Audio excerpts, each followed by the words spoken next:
Hello, I'm David Stephen Cohen, and this is The Lumbee Last Stand, Part 2.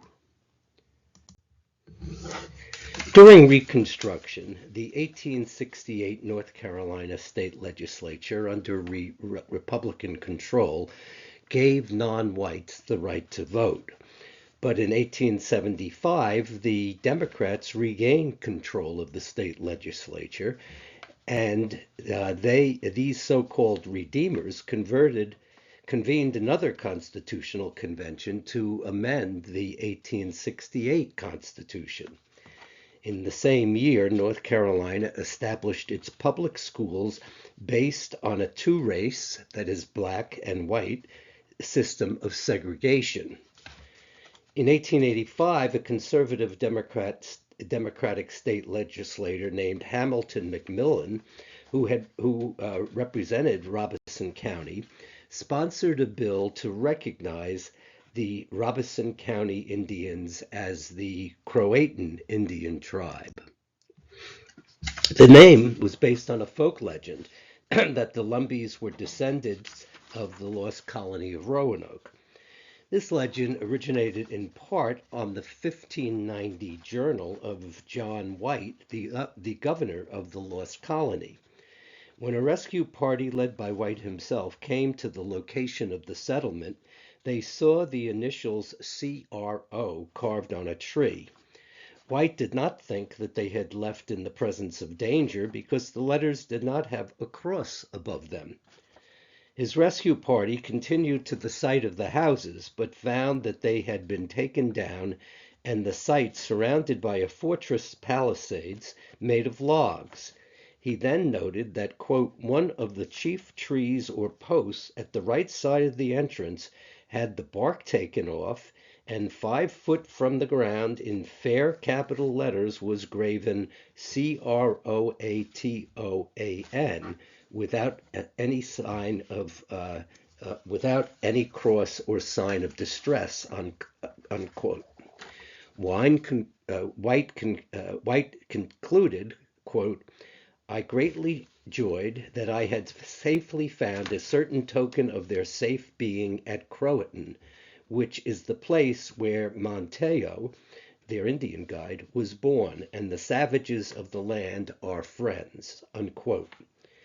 It was from this conclusion that the legend arose that the descendants of the Lost Colony intermarried with the Croatoan Indians. However, none of the names associated with the Lumbees appear on the 1584 reconnaissance, nor on the 1587 list of colonists preserved by the National Park Service. In return for state recognition, the ancestors of the Lumbees switched from the Republican Party to the segregationist Democratic Party. The state recognition of the Croatoan Indians enabled the Robeson County Board of Education to establish Indian-only schools. In 1887, North Carolina passed a law sponsored by McMillan to fund a normal school to train Indian teachers. This school later became Pembroke College and now is part of the UNC system as the Pembroke campus. In 1914, there were 27 Indian-only schools in Robeson County. In 1932, Angus W. McLean, then the former governor of North Carolina, wrote about the Lumbees, quote, the overwhelming majority of the Indian race has been very jealous in their efforts to keep the blood pure. When special schools were established for the Indians about 1885, they insisted on excluding from these schools, as the law required, persons of the Negro blood, however remote the strain, unquote. The Lumbees not only denied blacks admission to their Indian school, they also excluded other racially mixed families that were not part of their group. In 1913, the Goins family, who came from a racially mixed group in South Carolina known as the Smilings, petitioned to enroll their children in the Indian Normal School, but the school's Board of Trustees denied them admission.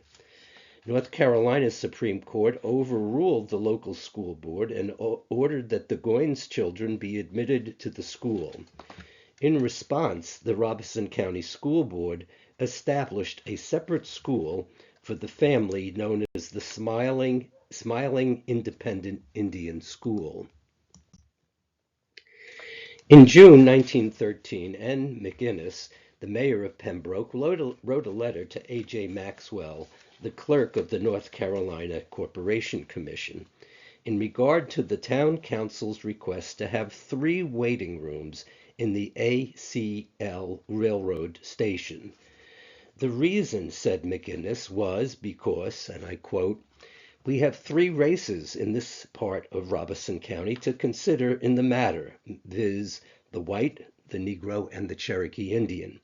The last named being very much in a majority of the other 2, and they will not go in the Negro waiting room any more than we will, waiting for trains, and they all go to the white waiting room with the whites without being asked there, as they also ride in the white cars with white people without being asked there, or without being ejected therefrom by the railroad conductors. There is quite a bad feeling existing between them and the whites on this account. There are some of the Indians who are very nice and good people, and there is a large majority of them who are otherwise. The white ladies with little children along have been forced to choose the outside of their waiting room here on account of the conduct of many of these Indians, having to take cold, wind, and rain, snow or sleet as a matter of the best choice." The document indicates that while whites discriminated against both blacks and Lumbee Indians, the Lumbee Indians themselves discriminated against blacks. For example, the Carolina Theater in Lumberton had 2 separate entrances, one for whites and the other for colored, that would be blacks and Indians. But the balcony was divided by wooden partitions into Indian and black sections. By the 1930s, the movie theaters in Red Springs and Roland and the Riverside Theater in Lumberton all had separate entrances. Professor Lowery argues that between 1885 and 1956, the group has adopted 4 different names, not because they didn't know who they were or what constituted their identity, but because federal and state officials kept changing their criteria for authenticity. In 1911, North Carolina changed the name of the group from the Croatans to the Indians of Robeson County. However, members of the group lobbied Angus W. McLean, the white Democratic representative from Robeson County, to the state legislature to change the name to the Cherokee Indians of Robeson County, in order to tie them to a historic Indian tribe. The name Cherokee Indians of Robeson County was introduced in a bill before the House of Representatives by the Democratic congressman named Hannibal Godwin. It was supported by Angus McLean. But it was the state legislature, however, that officially changed the name in 1913. The Eastern Band of the Cherokee objected to this designation in 1913, but to no avail. In 1932, North Carolina's senior Senator Josiah W. Bailey introduced another bill to recognize the Cherokee Indians of Robeson County.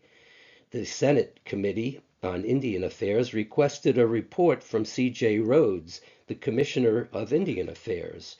Rhodes based his memorandum on the 1907 report by anthropologist James Mooney, who considered the Lost Colony theory as baseless and instead emphasized a multiracial origin. Rhodes concluded that the Lumbees never had a treaty relationship with the United States and therefore didn't qualify for federal assistance. The Lumbees then met with anthropologist John Swanton of the Bureau of American Ethnology at the Smithsonian Institution. Swanton did some research in the documentary records and came to the conclusion that it was more likely that the main ancestors of the Lumbee were the Siouan-speaking Cherokee Indians. So in May 1933, Senator Bailey and Representative J. Bayard Clark introduced a bill to recognize the Lumbees as Cherokee Indians. The name in the bill was later changed to the Siouan Indians of the Lumber River. Not all Lumbees, including Clifton Oxendine and D.F. Lowery, were in favor of the bill. Some were concerned that it might lessen the control of their schools. Others wanted to be recognized as Cherokee. Finally, the Secretary of Interior, Harold Ickes, in the spring of 1936, concluded that the federal government had no treaty obligation to the Lumbees, which ended any recognition bills under consideration by Congress. In 1970, a group of parents in Robeson County, many of whom were related to the Lumbees, formed the Eastern Carolina Tuscarora Indian Organization. According to Oakley, this represented a split within the Robeson Indian community between those who were willing to pursue federal recognition and those who refused to work within the restrictions of the governmental system. The Tuscaroras in Robeson County became the most politically militant and joined the American Indian Movement, AIM, in its protest march in Washington, D.C. in October 1972, which ended in the occupation of the Bureau of Indian Affairs and the theft of BIA documents. In 1984, the Robeson County Tuscaroras submitted an application for federal recognition. The BIA rejected their petition on the argument that the Tuscarora in North Carolina were a group of individuals, not a tribe. In response, in 1989, the Tuscarora in North Carolina created a coalition named the Tuscarora Tribe of North Carolina and again filed for recognition. But the BIA also denied this petition. Today, many of the people in the Brooks settlement still claim to be Tuscarora. The Tuscarora claim is highly unlikely. The Cheraw Indians fought on the side of the white North and South Carolinians in the Tuscarora Indian War between 1711 and 1714. After the war, most of the Iroquois-speaking Tuscarora migrated north into the province of New York, where they became the sixth nation of the Iroquois Confederacy. A few remained in northeastern North Carolina, but it would have been highly unlikely for them to seek refuge among their enemies, the Cheraw. Heinig notes that according to the colonial records, there were about 300 Tuscarora Indians living in Bertie County in northeast North Carolina between 1752 and 1761. Then in 1766, when they signed a lease to the land, they were reduced in numbers to only 160 people. But after the lease was signed, 155 of them moved to the province of New York. Those left behind joined the others in New York in 1802. Another legendary incident occurred in January 1958, when a group of about 70 Ku Klux Klan members, led by Reverend James Catfish Cole, held a rally outside the town of Maxton in Robeson County to protest a Lumbee woman who was dating a white man. The rally was disrupted by several hundred Lumbees carrying arms. When shots were fired, the Klansmen fled, and local and state police quickly restored order. However, the event made national news as, quote, the Indian uprising of Robeson County. Catfish Cole was sentenced to 2 years in prison for inciting a riot. The incident was celebrated by a folk revival song titled The Battle of Maxton Field, written by Malvina Reynolds and recorded by Pete Seeger. The irony is that the Klan, like the Lumbees, not only embraced segregation, they also fought efforts by the federal government to integrate their schools. Pembroke State College, formerly the Croatoan Normal School, it wasn't opened to whites to attend until 1953, and to blacks the following year. Oakley notes that, quote, because of the subsequent increase in white and black students, American Indians became a minority at the school originally built exclusively for them, unquote. In the late 1960s, federal officials tried to integrate the Lumbee schools by threatening to withhold federal funds. In the fall of 1970, the federal government officially ordered Robeson County to end its segregated school system. A group of Lumbees defied this order by organizing a sit-in at one of their old schools. The Lumbees also filed a lawsuit with the U.S. Eastern District Court in Fayetteville, asking that Native Americans be exempt from the pupil reassignment plan. They argued that Brown v. Board of Education decision of 1954 was designated to help African Americans, but it would hurt Native Americans. However, their suit was unsuccessful. When in the fall of 1971, federal and state officials tried to enforce a plan to enroll African Americans in an Indian-only school and bus Lumbee children to another county school, a group of Lumbee parents, some of whom held hatchets, blocked the entrance to the African American students to the school. Historian Gerald Sider mentions that from 1966 through 1968, the Lumbees had an organization called the Lumbees Citizens Council.